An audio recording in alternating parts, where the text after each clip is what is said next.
Hello everyone, my name is Akshita Sahu. Today I am going to recite a poem on nature and its beauty. I am like a flower, colorful and bright, loving every rain shower, trying as I might.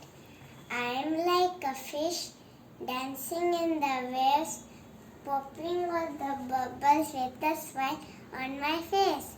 I am like a cloud, blowing with the wind, barely makes a sound, very easy to mend. I am like a fire, yellow and bright, my flames go high, spreading all the light.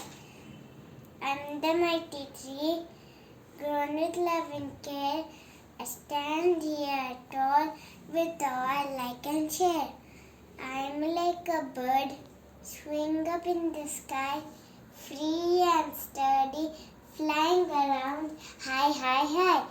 I am like the blue sea, sky holds me beneath, a lively flora and fauna lives underneath.